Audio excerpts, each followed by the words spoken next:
So I wanted to ask you about this new legislation to really kind of get tackle availability and speed up the process, as it were.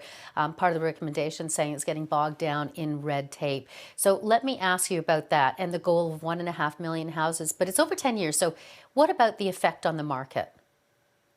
Sure. I mean, if you think about the market right now, when we, turned the page from 2021 into 2022, we had a record low of active listings on our MLS system. And some of that has to do with the fact that we haven't kept up with population growth when it comes to building homes in Ontario, and certainly drilling down to the GGH. And not just thinking about homes in the aggregate, but also thinking about the diversity of housing supply coming online, and especially, the types of homes that bridge the gap between traditional single-family homes and condominium apartments. And I think that's where a lot of policymakers have started to point at over the last couple of years, both at the provincial level, and obviously we have the announcement coming up today, but also at the local level, where we're looking at new innovative forms of housing and how we can build that type of housing within existing neighborhoods. Yeah, so we got the availability issue, we've got the affordability issue, and a number of jurisdictions have taken aim at foreign buyers by way of different taxes. And as of today, for Ontario, the foreign buyer tax has been lifted to 20% from 15%. How big a piece of the pie is this in terms of trying to crack down on the supply?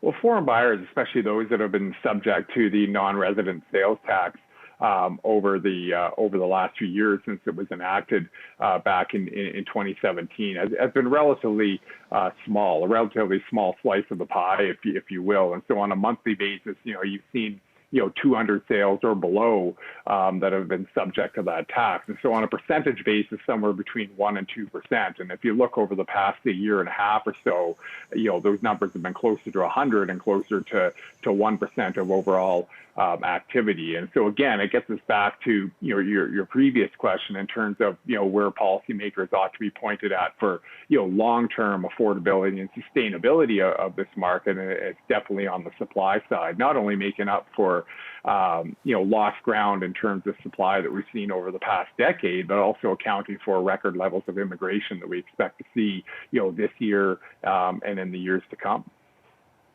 Yeah, more people coming in, needing more housing. We mentioned off the top, I mean, these are issues facing cities right across the country, but most particularly we've seen, crazy prices in Toronto. And to that end, what needs to be done, and I guess further, to help first-time buyers, for example?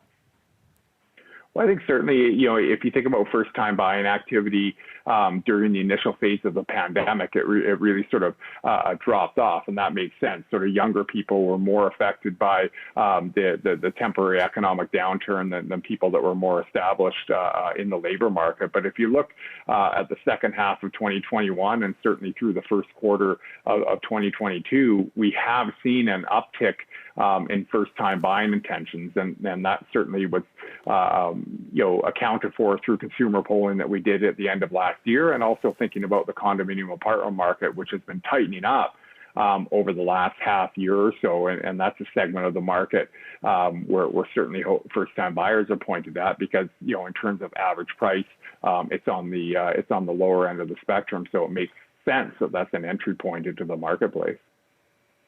And we'll be watching for that Ontario announcement this afternoon. Jason Mercer, thank you very much.